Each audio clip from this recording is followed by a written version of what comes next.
Bueno, llegamos al tercer problema de aplicación. Antes de hacer ese problema de aplicación tenemos que tener en cuenta, vamos a volver atrás para entender algunos conceptos. El primero de ellos es de los vectores. ¿Bien? ¿Qué tenemos que saber acá? Vamos a recordar un poco el método gráfico para realizar el vector resultante. Por ejemplo, si yo tengo un vector A y un vector B, para realizar el vector resultante sería la suma A más B. ¿Cómo hacíamos gráficamente? Hacíamos de dos formas. La primera forma es escribir el vector A, donde termina el vector A, pongo el vector B y trazando de inicio a fin sería el vector resultante A más B. Otra forma sería a través del método del paralelogramo, ¿verdad? Desde un mismo punto va a salir el vector A y el vector B. Y haciendo una línea paralela al otro vector, por ejemplo acá una línea imaginaria sería en líneas punteadas paralela al vector A y una línea paralela al vector B, donde se unen esos dos de inicio a la unión sería el vector resultante. Ambas son formas válidas de graficar el vector resultante de 1, 2, 3 o 4, etc. de n cantidad de vectores. ¿Está bien? Ese es el primer concepto que tenemos que fijar. El segundo concepto es el teorema del coseno. ¿Para qué se utiliza el teorema de coseno? Se utiliza para calcular un lado o un ángulo incógnita de un triángulo oblicuángulo. ¿Qué quiere decir un triángulo oblicuángulo? Es un triángulo que no tiene una forma definida, no es ni equilátero, ni isósceles, ni escaleno, ni rectángulo. Es un triángulo totalmente deforme. No tiene ángulos iguales, ni lados, puede ser que tenga, puede ser que no. Entonces, para calcular un lado desconocido de un triángulo que yo no conozco la forma, no tiene una forma definida, se utiliza el teorema del coseno, que básicamente sería esta fórmula de acá. Un lado A igual a la raíz cuadrada de B al cuadrado más C al cuadrado más dos veces el producto de estos dos lados por el coseno del ángulo. ¿Está bien? Sería más o menos el gráfico de un triángulo oblicuángulo. Los vértices A, B, C, los lados son opuestos a los vértices, quiere decir que si yo tengo acá el vértice A, acá tengo el lado A, vértice B, lado B, vértice C, lado C. Y los tres ángulos correspondientes, ¿verdad? El ángulo correspondiente al vértice A, el ángulo B y el ángulo C. ¿Está bien? Ahora, me van a preguntar qué tiene que ver esto con lo que estamos dando. Tiene mucho que ver porque si yo tengo, por ejemplo, este caso, yo tengo un campo eléctrico que va en este sentido, con una cierta inclinación, un campo eléctrico que va hacia la derecha, y yo quiero saber cómo sería el campo eléctrico resultante. Bueno, primero tengo que saber graficar. ¿Y cómo grafico? A través de cualquiera de los dos métodos que recién hablamos de vectores. Una vez que yo grafico, pueden fijarse que se forma una especie de triángulo que no tiene una forma definida. Y si yo conozco el valor del campo eléctrico 1 y el campo eléctrico 2, para conocer la resultante necesariamente tengo que aplicar el teorema de coseno. ¿Qué es eso lo que vamos a hacer en el ejemplo 3? En el ejemplo 3 me dice que las cargas están dispuestas de tal forma que es similar a un triángulo equilátero. ¿Qué quiere decir eso? Que los tres lados son iguales. En este caso 0,3 metros, 0,3 y 0,3.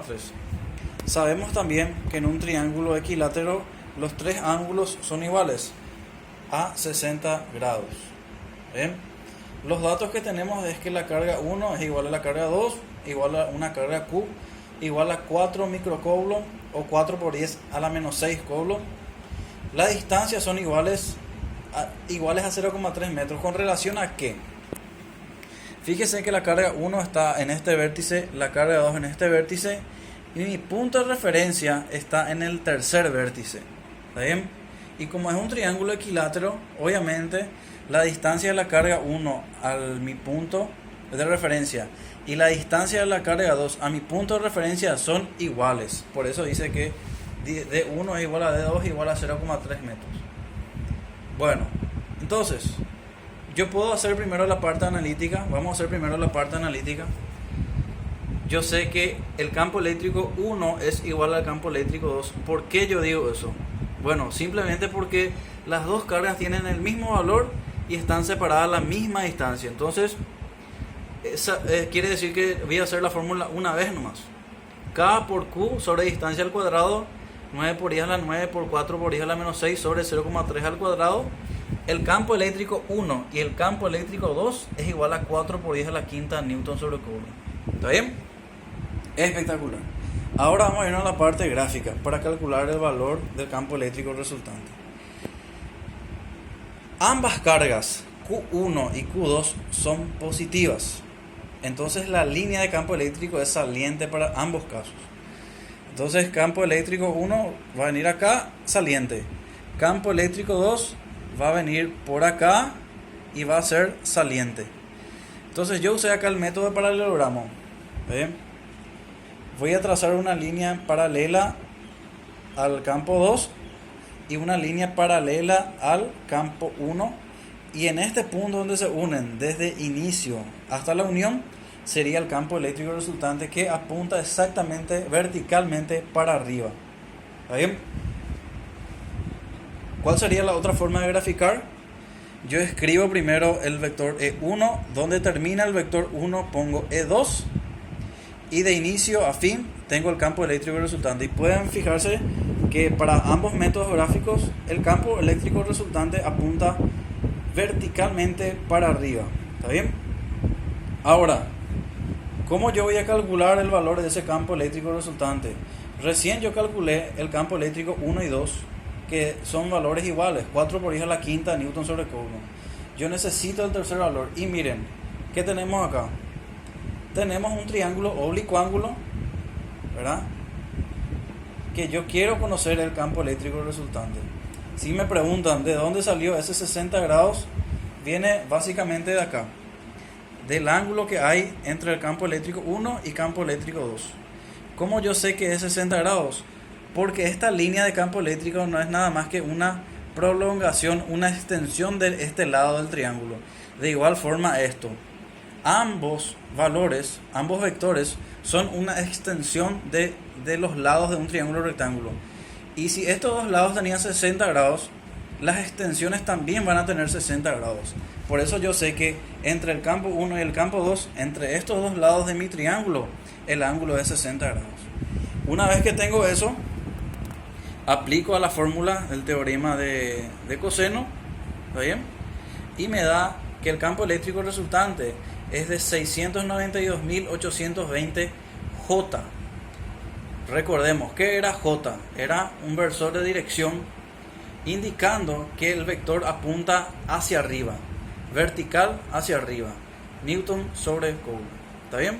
Entonces esa sería la forma de realizar este ejercicio. Recuerden, si tienen dudas vuelvan pueden dar pausa.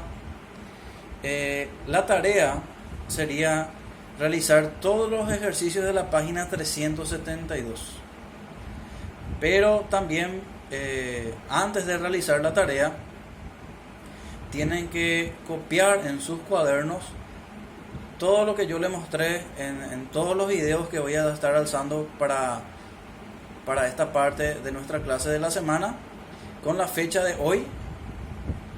Y una vez que hacen eso, ¿verdad? Realizar los tres problemas de aplicación, los tres ejemplos, ahí van a estar realizando todos los ejercicios de la página 372. Ya les voy a ir explicando mejor cómo sería el formato de entrega y también hasta qué fecha van a tener tiempo. Desde ya, muchas gracias y nos vemos en la próxima.